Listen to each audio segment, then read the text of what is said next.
9/10/87 अलौकिक राज दरबार का समाचार।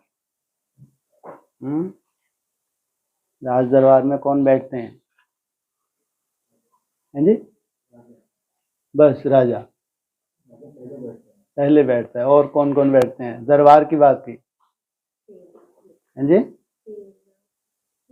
हाँ, टेनापति, हाँ जी, मंत्री, और माना जो विशेष विशेष कंट्रोलर होते हैं, राज्य की बहुत जिम्मेवारी जिनके ऊपर होती है, वो जैसे ही राजा ही होते हैं।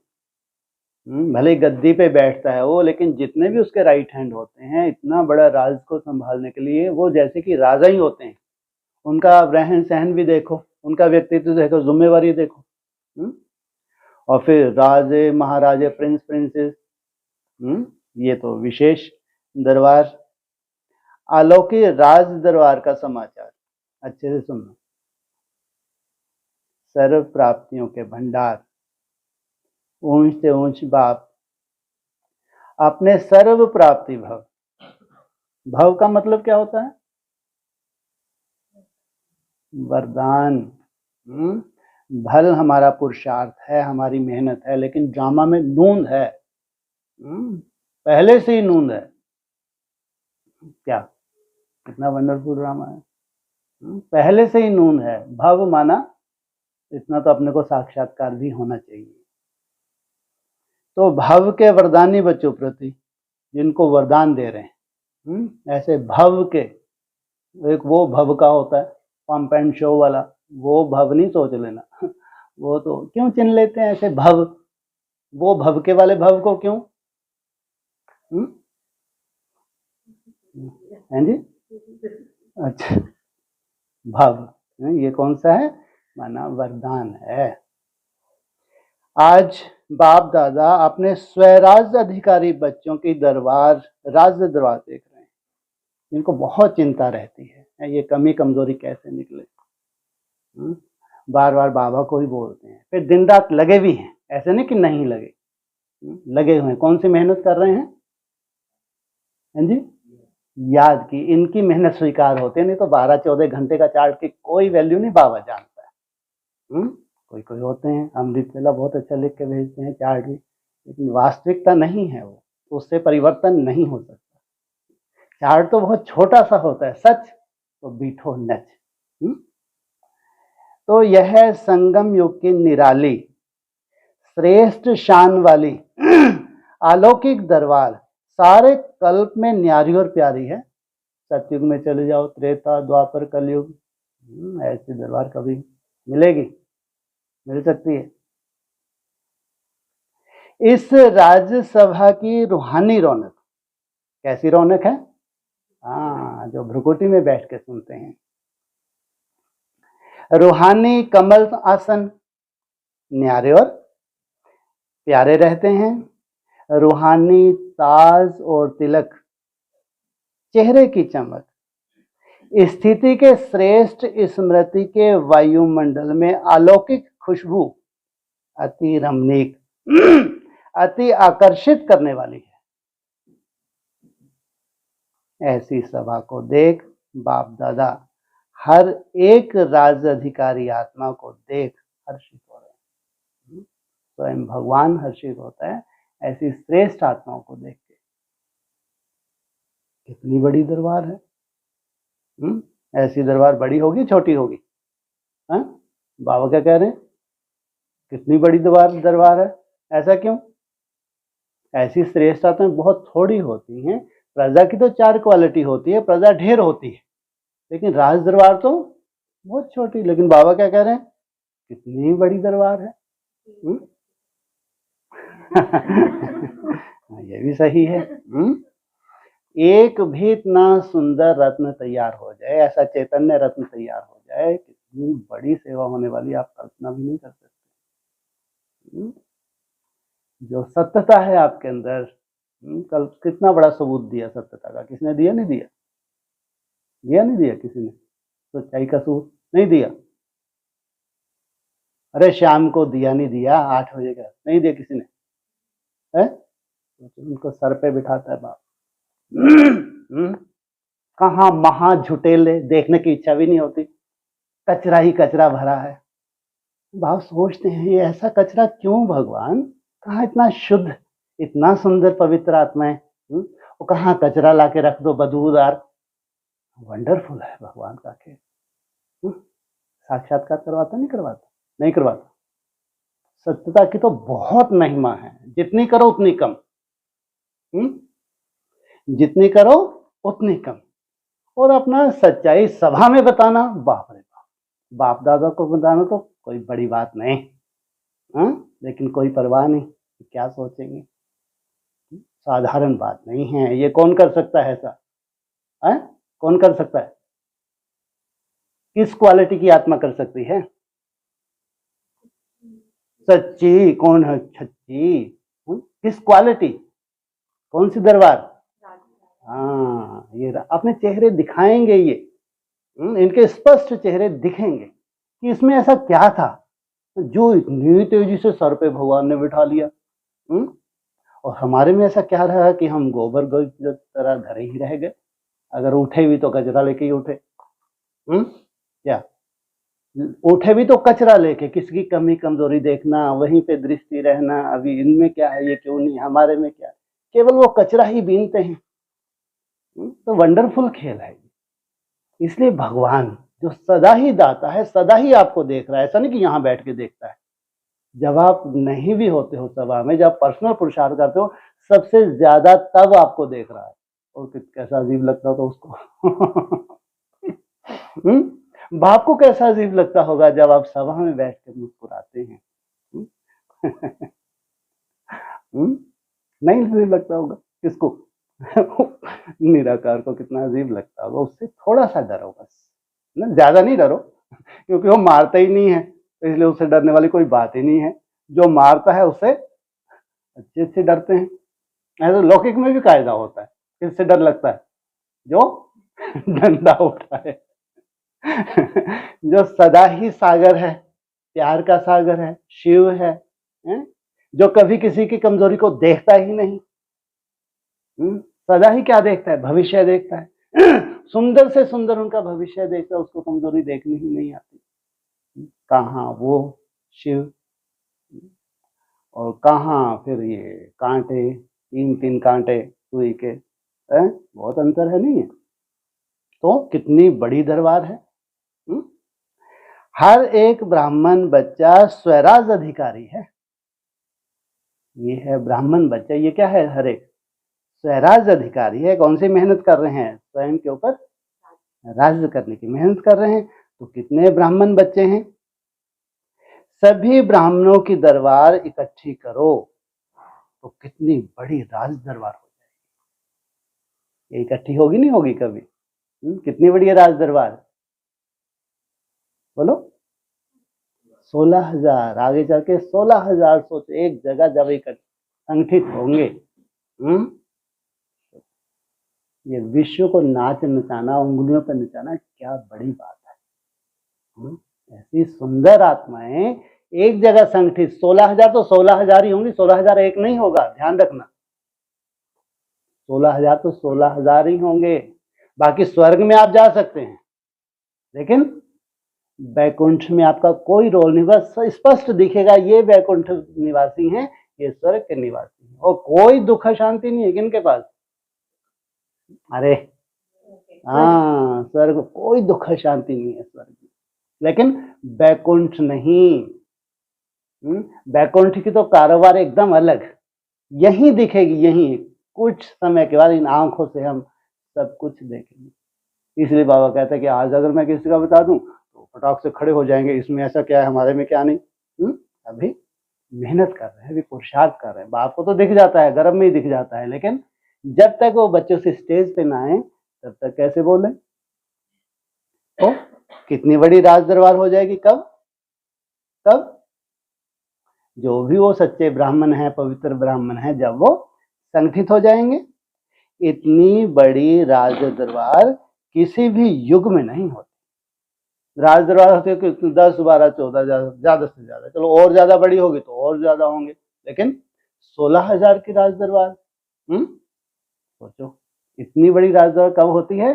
जब स्वयं भगवान आके राजा के, महाराजाओं के, प्रिंस प्रिंसी के संस्कार धारण करवाते हैं। यही संगम युग की विशेषता है, जो ऊंचे से ऊंचे बाप के सर्व बच्चे राज अधिकारी बनते हैं। सर्व बच्चे किस आधार से? किस आधार से?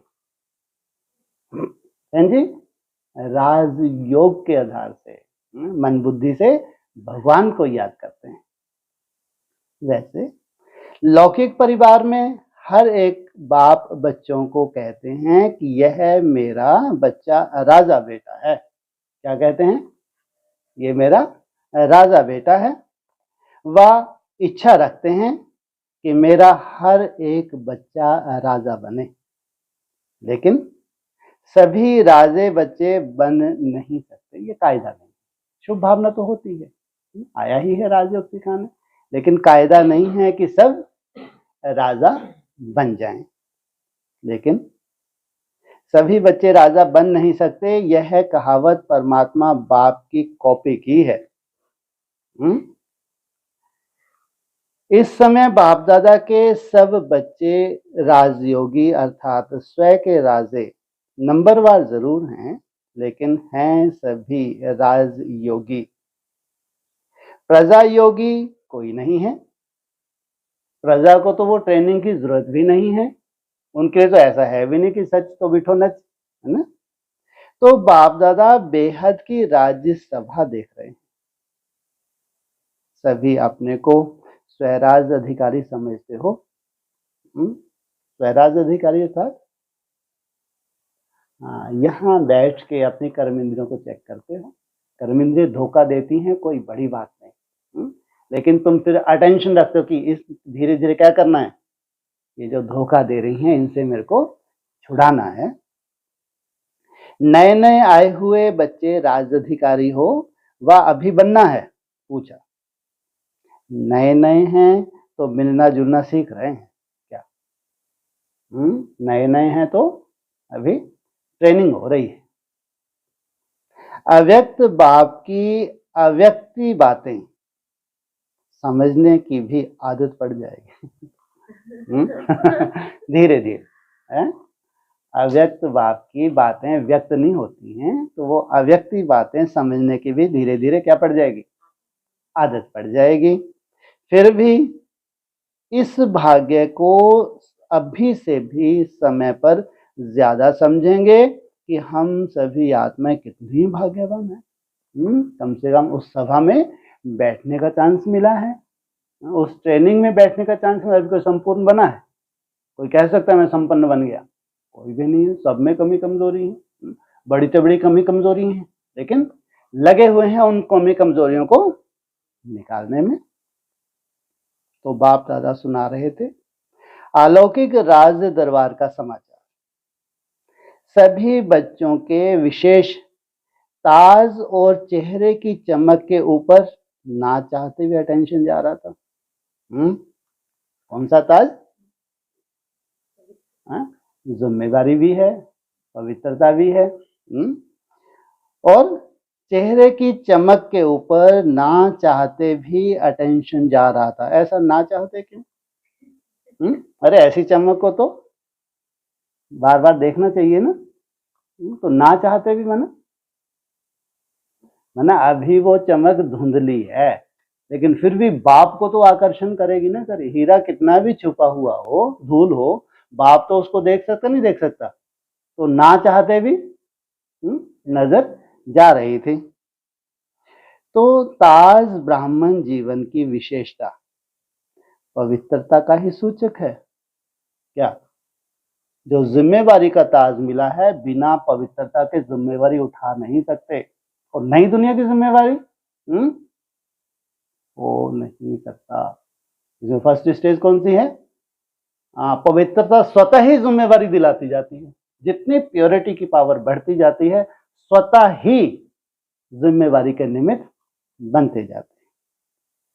चेहरे की चमक रूहानी स्थिति में स्थित रहने की रूहानियत की चमक है। साधारण रीति से भी किसी भी व्यक्ति को देखेंगे तो सबसे पहले दृष्टि चेहरे की तरफ जाएगी। यह चेहरा ही वृत्ति और स्थिति का दर्पण है। क्या ये आपका स्थूल चेहरा, आपके अंदर से वृत्ति क्या है और स्थिति क्या है, उसका साक्षात्कार कराता है।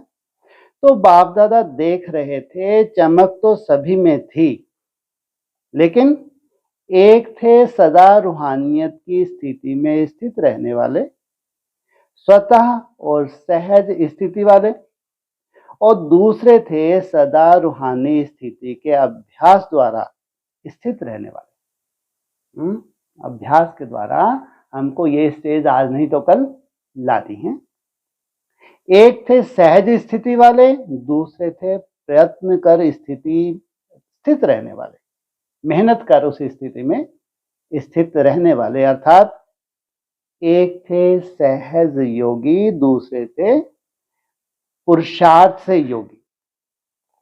दोनों की चमक में अंतर रहा। उनकी नेचुरल ब्यूटी थी और दूसरों की पुरुषार्थ द्वारा ब्यूटी थी।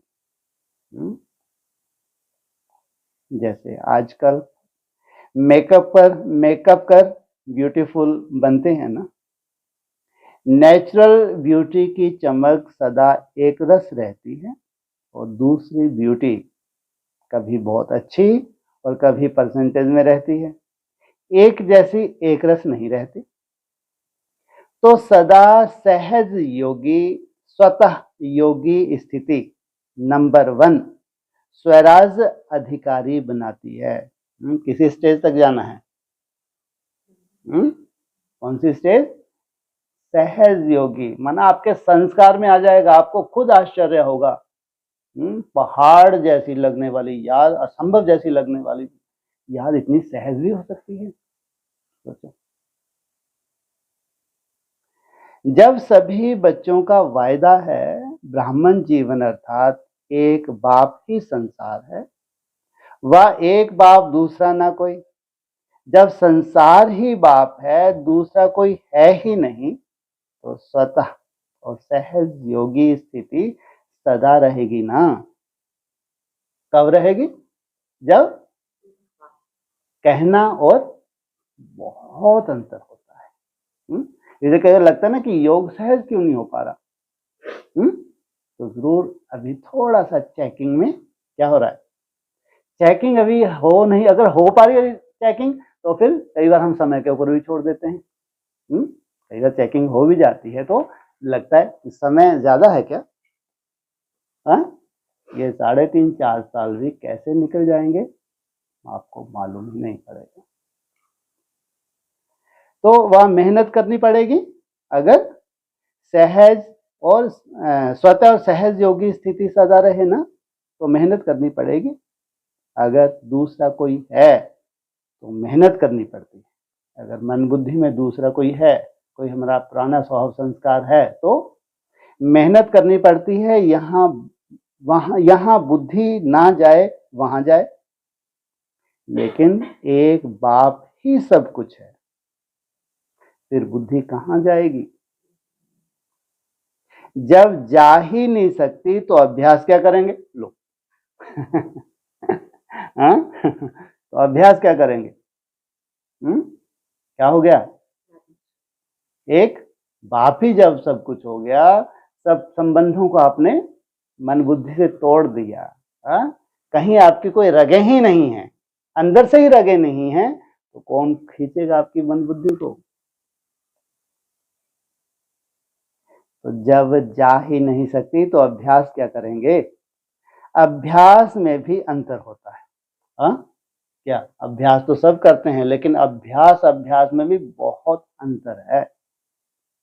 एक है स्वतः अभ्यास है ही है, और दूसरा होता है मेहनत वाला अभ्यास।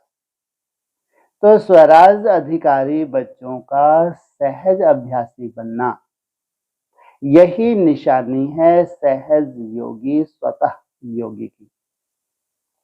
उन्हों के चेहरे की चमक अलौकिक होती है, जो चेहरा देखते ही अन्य आत्माएं अनुभव करती हैं कि यह श्रेष्ठ प्राप्ति स्वरूप सहज योगी है। साधारण नहीं है, ये श्रेष्ठ है और प्राप्ति स्वरूप है। जैसे स्थूल धन व स्थूल पद की प्राप्ति की चमक चेहरे से मालूम होती है कि यह साहूकार कुल व ऊंच पद का अधिकारी है, उच्च पद अधिकारी है, ऐसे यह श्रेष्ठ प्राप्ति श्रेष्ठ राज्य अधिकार अर्थात श्रेष्ठ पद की प्राप्ति का नशा व चमक चेहरे से दिखाई देती।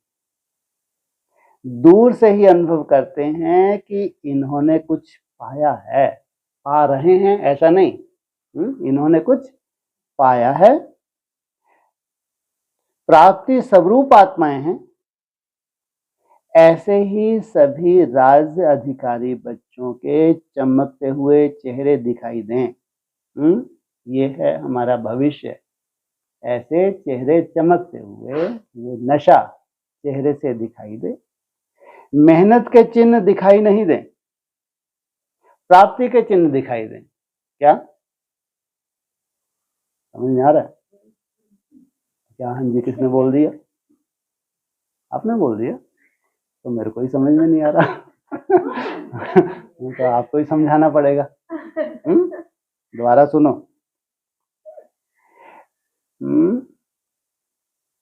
ऐसे ही सभी राज्य अधिकारी बच्चों के चमकते हुए चेहरे दिखाई दें। मेहनत के चिन्ह दिखाई नहीं दें, प्राप्ति के चिन्ह दिखाई दें। मेरे तो ऊपर से जा रहा है। आगे समझिए। समझ में आया कि खुशी होगी हमें प्राप्ति होगी तो चेहरा चमकता हुआ दिखेगा, और अगर थके हुए और मेहनत कर रहे हैं तो बुझाया हुआ चेहरा होगा। एक बार और सुनो। ऐसे ही सभी राज अधिकारी बच्चों के चेहरे चमकते हुए दिखाई दें। मेहनत के चिन्ह दिखाई नहीं दें, प्राप्ति के चिन्ह दिखाई दें। माना इसका मतलब जो उनके पास है वो तो है ही, है ना, लेकिन और जो आगे उनको जाना उसके लिए मेहनत कर रहे होंगे। ऐसे नहीं कि एकदम संपूर्ण एकदम ब्रह्मा सो विष्णु बन गए। जैसे आप मेहनत कर रहे हैं, आप अपने लेवल की मेहनत कर रहे हैं, वो वहां जाके भी मेहनत कर रहे हैं और आपकी तरह ही मेहनत कर रहे हैं, लेकिन उनका नशा और उनकी खुशी और उनकी रूहानियत, क्योंकि जो पाया हुआ है उसको कोई छीन नहीं सकता। बाकी ऐसा नहीं है कि संपूर्ण निराकारी स्टेज हो गई। इसलिए उनके पास वहां जाके भी अप डाउन है। तुम्हारा यहाँ अप डाउन कितना छटपटाता है और वहां जाके अप डाउन कोई छटपटाहट नहीं। इतना साधारण नहीं है। अभी भी देखो, कोई कोई बच्चों के चेहरे को देख यही कहते हैं इन्होंने कुछ पाया है, और कोई कोई बच्चों के चेहरे को देख यह भी कहते हैं कि ऊंची मंजिल है, लेकिन भाग्य भी बहुत ऊंचा है। मंजिल क्या है? ऊंची है, लेकिन भाग्य भी बहुत ऊंचा है। त्याग दिखाई देता है, भाग्य नहीं दिखाई देगा चेहरे से। जब त्याग दिखाई देता है तो चेहरा कैसा हो जाता है? सुगड़ जाता है। लेकिन इस त्याग के पीछे जो हमारा भाग्य बनने जा रहा है, अगर वो बुद्धि में बैठ जाए तो त्याग लगेगा ही नहीं। कितना भी बड़ा तुम त्याग कर रहे हो, कुछ भी नहीं है जो तुमको भविष्य में मिलने जा रहा है। हालांकि आपको मालूम हो गया धीरे धीरे यहाँ तो बहुत कठिन है, तो ऐसे प्यार से सर पे हाथ फेरते हुए ले जा रहे हैं, लेकिन धीरे धीरे समझ में आ रहा है। और कठिन कब है? जब हम अपने पुराने के हिसाब से जो हमारी चलन थी, है ना, उसके हिसाब से इस चलन में आने में कठिनाई लग रही है ना। लेकिन कल्पना करके देखो, अतीन्द्रिय सुख पूछना हो तो गोपी बल्लभ की गोपियों से पूछो भाई, ये इंद्रियों का सुख तो कुछ भी नहीं होगा। वो अतीन्द्रिय सुख जिसका इतना बड़ा गायन है, तो जो ये इंद्रियों का सुख हमको खींच रहा है, इसकी क्या वैल्यू होगी? आप कल्पना करके देखो। टारगेट हमारा बहुत बड़ा है। अगर आपको त्याग धीरे धीरे दिखाया जा रहा है तो आपका टारगेट बहुत बड़ा है, साधारण नहीं है, कोई ब्राह्मण कल्पना भी नहीं कर सकता। सोचो आप। और आप वो टारगेट लेके बैठे हैं। तो भाग्य नहीं दिखाई देगा चेहरे से, या यह कहेंगे कि मेहनत बहुत अच्छी कर रहे हैं। जितने भी हैं क्या कर रहे हैं, मेहनत बहुत अच्छी कर रहे हैं। बाप दादा यही देखना चाहते हैं कि हर एक बच्चे के चेहरे से सहज योगी की चमक दिखाई दे, श्रेष्ठ प्राप्ति के नशे की चमक दिखाई दे। क्योंकि प्राप्तियों के भंडार के बच्चे हो, क्या छोटी मोटी नहीं, प्राप्तियों के भंडार के बच्चे हो। ये ज्यादा दूर नहीं है। ये भंडारों की जो बात आ रही है ये ज्यादा दूर नहीं है। कौन सी प्राप्तियों के भंडार? हाँ जी,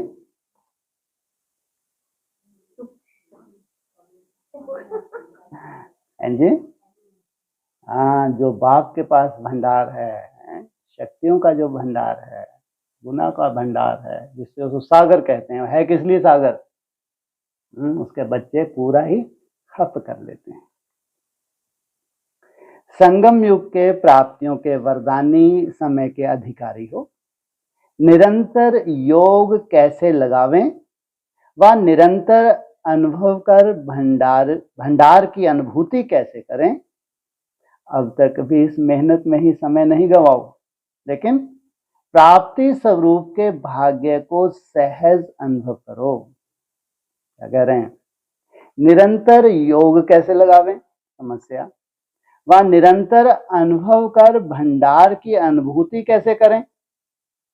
अब तक भी इसी मेहनत में ही समय नहीं गवाओ, लेकिन प्राप्ति स्वरूप के भाग्य को सहज अनुभव करो। जो तुमको मिल रहा है, जितना भी मिल रहा है, उसको देखना सीखो।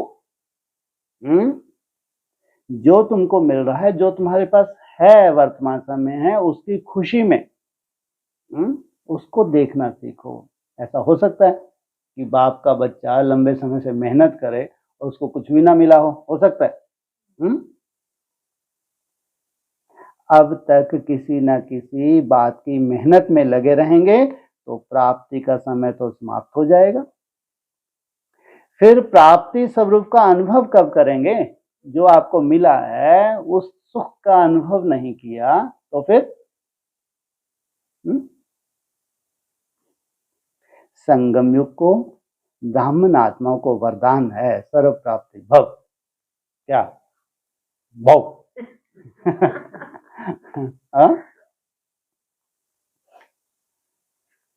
सदा पुरुषार्थी भव, सर्व प्राप्ति भव, सदा, माना तुम चाहो तो नहीं छूट सकते। कितनी सुंदर नोंद की हुई है ना तुम्हारे ड्रामा में। सदा पुरुषार्थी भव का वरदान नहीं है, प्राप्ति भव का वरदान है। ये पुरुषार्थ में कौन सी नोंद है? प्राप्तियों की नोंद है। प्राप्ति भव की वरदानी आत्मा कभी भी अलवेलेपन में आ नहीं सकती, इसलिए उनको मेहनत नहीं करनी पड़ती। तो समझा क्या बनना है? राज्यसभा में राज अधिकारी बनने की विशेषता क्या है?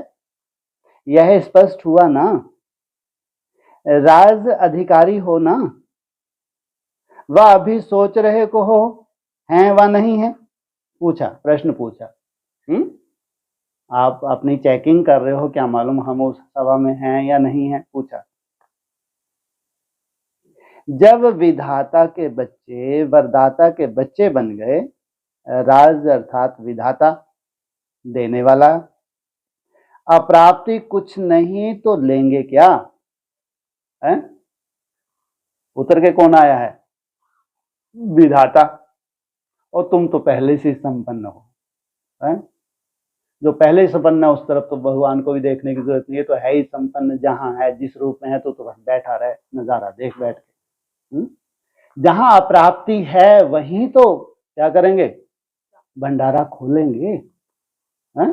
जो पहले से ही संपन्न है उस तरह तो देखने की भी जरूरत नहीं कि तू बैठ के केवल नजारा देख हो क्या रहा है। तुम तो हो ही संपन्न, तुम्हारे लिए तो दरकार नहीं, तो क्यों कितना अजीब ड्रामा है वंडरफुल ड्रामेबाजी है ना, ये बहुत बड़े ड्रामेबाज हैं भाई। तो समझा, नए नए बच्चों को इस अनुभव में रहना है, युद्ध में ही समय नहीं गंवाना।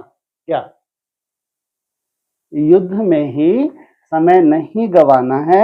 अगर युद्ध में ही समय गंवाया तो अंतमति भी युद्ध में रहेंगे। अगर युद्ध में ही समय गंवाया तो अंतमति भी युद्ध में रहेंगे। लास्ट में जो प्राप्ति स्वरूप होने का समय है, जब 1-1-1 आएगा, तब भी आप क्या कर रहे होंगे? युद्ध ही कर रहे होंगे, और आपकी युद्ध भी सबके सामने प्रत्यक्ष हो जाएगी। तब उस वक्त प्राप्ति स्वरूप नहीं होंगे। तो क्या बनना पड़ेगा? कौन से कुल में जाना पड़ेगा? हाँ तो चंद्रवंश में जाना पड़ेगा। फिर वो बोल बाबा थोड़ा और समय दो हमको, और ठीक है 3-3.5 साल और ले लो तो वो भोला भंडारी है ठीक है 3-3.5 साल तुम चलने दो कार्यक्रम, लेकिन करो, लगे रहो बेटा। तो चंद्रवंश में जाएंगे व सूर्यवंश में, युद्ध वाला तो चंद्रवंश में जाएगा। चल रहे हैं, कर रहे हैं, हो ही जाएंगे, पहुंच जाएंगे। अभी तक तो ऐसा लक्ष्य नहीं रखो, अब नहीं तो कब नहीं। ये जो समय मिला है बहुत बहुत वैल्यूबल समय है। अब नहीं तो कब नहीं, बनना है तो अब, पाना है तो अब। ऐसा उमंग उत्साह वाले ही समय पर अपनी संपूर्ण मंजिल को पा सकेंगे। ऐसा इस समय में पुरुषार्थ करने वाले ही फिर जब मंजिल पे संपूर्णता का समय आएगा उस वक्त संपूर्णता को पा ही लेंगे। त्रेता में राम सीता बनने के लिए तो कोई भी तैयार नहीं है। क्या किसी को बोले हाथ खड़ा करो? त्रेता में जाने के लिए कोई हाथ खड़ा करेगा? जबकि उसको कोई क्रॉस ही नहीं कर सकता मर्यादा पुरुषोत्तम को। सबसे बड़ा डंडा बन के पैदा होता है वो, अच्छे को धूल चटाता है। सोचो आप, जिसका इतना गायन हो मर्यादा पुरुषोत्तम, उससे जास्ती कोई मर्यादा का पालन कर सकता है? नहीं तो इतना गायन क्यों हुआ? ये तो अगर बाबा ने, वो ऊपर वाले ने अगर कंपटीशन में रखा है, उसको नीचा दिखाया है कि किसके कंपटीशन में है कि दौड़ है 16 कला और 14 कला और 12 कला। नहीं तो उनका जो गायन है शास्त्रों में कोई साधारण व्यक्तित्व होगा क्या? आज की डेट में कल्पना भी नहीं कर सकते कि वो कैसी कैसी अनुभूतियों में होंगे। प्योरिटी की कितनी सुंदर स्टेज होगी कि कल्पना भी ना कर सको। मर्यादा पुरुषोत्तम, लेकिन बाबा कह रहे हैं त्रेता में राम सीता बनने के लिए कोई भी तैयार नहीं है। किसी को भी बोलो हाथ कर, नहीं हमको नहीं जाना, हमको क्या बनना है? हमको तो बनना है सूर्यवंशी कृष्ण। आ जा जरा सूर्यवंशी कृष्ण की सभा जब लगेगी तो अपना मुखौटा देख लेना, मालूम पड़ा हम तो चंद्रवंश में भी नहीं और वंशों की थे। हम उपज कौन सी थे? और वंशों की उपज थे। चंद्रवंशी तो बहुत भाग्यशाली निकले कि सभा में तो बैठते हैं, और वंशों की सभा ही आगे चल के अलग हो जाएगी। तो जब सतयुग सूर्यवंश में आना है तो सूर्यवंश अर्थात सदा मास्टर विधाता और वरदाता, लेने की इच्छा वाला नहीं। मदद मिल जाए, यह हो जाए तो बहुत अच्छा, पुरुषार्थ में अच्छा नंबर ले लेंगे नहीं, मदद मिल रही है, सब हो रहा है, इसको कहते हैं स्वराज अधिकारी बच्चे। क्या कहा? और बोलूं? हाँ और बोल दो। हाँ जी, ये है साफ सुथरे बच्चे। बोला मदद मिल रही है, सब हो रहा है, इसको कहते हैं स्वराज अधिकारी बच्चे। सब हो रहा है इसको कहते हैं स्वराज अधिकारी बच्चे। आगे बढ़ना है या पीछे आए हैं तो पीछे ही रहना है। पूछा आगे जाने का सहज रास्ता, सहज योगी स्वतः योगी बनो। सहज रास्ता है क्या? है तो सहज बोला है। अगर तुम्हारा पुराना जो भी है किच्चड़ पट्टी तुमने मन बुद्धि से फेंक दी तो महसूस करेंगे धीरे धीरे सहज होता जा रहा है। बहुत सहज है। जब है ही एक बाप, दूसरा कोई नहीं, तो जाएंगे कहां? प्राप्ति ही प्राप्ति है, फिर मेहनत क्यों लगेगी? तो प्राप्ति के समय का लाभ उठाओ। क्या? प्राप्ति का समय हमेशा नहीं होता। कोई ऐसा समय होता है, कहते हैं ना भाग्य विधाता अपनी दुकान खोल के बैठा था, तब तो हम बुद्धि में पर्दा डाल के बैठे थे, क्या सामने बैठ के भी। तो कहा प्राप्ति के समय का लाभ उठाओ, सर्व प्राप्ति स्वरूप बनो। थोड़ी बहुत प्राप्ति से खुश नहीं हो जाओ, सर्व प्राप्ति स्वरूप बनो। समझा? बाप दादा तो यही चाहते हैं कि एक एक बच्चा, चाहे लास्ट आने वाला, चाहे स्थापना के आदि में आने वाला, हर एक बच्चा नंबर 1 बने। राजा बनना ना कि प्रजा। अच्छा, महाराष्ट्र और मध्य प्रदेश का ग्रुप आया है। देखो महाशब्द कितना अच्छा है। महाराष्ट्र स्थान ही महाशब्द का है और बनना भी महान है। महान तो बन गए ना, क्योंकि बाप के बने माना महान बने, महान आत्माएं हो। ब्राह्मण अर्थात महान, हर कर्म महान, हर बोल महान, हर संकल्प महान, अलौकिक हो गए ना।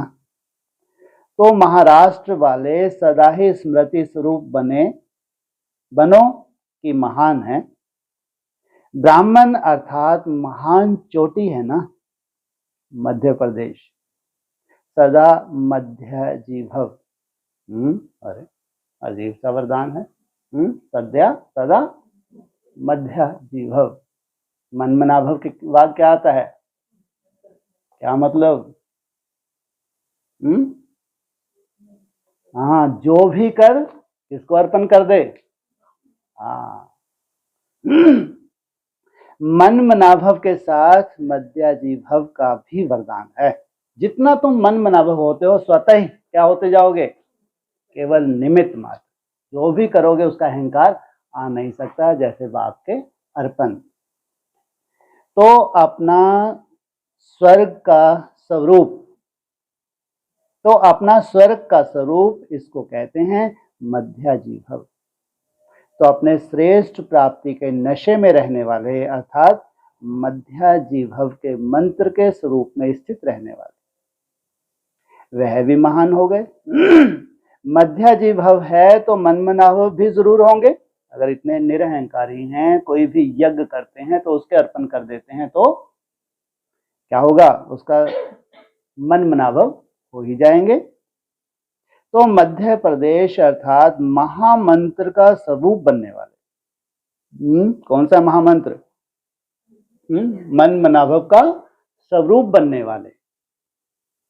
तो दोनों ही अपनी अपनी विशेषता से महान है। समझा? कौन हो?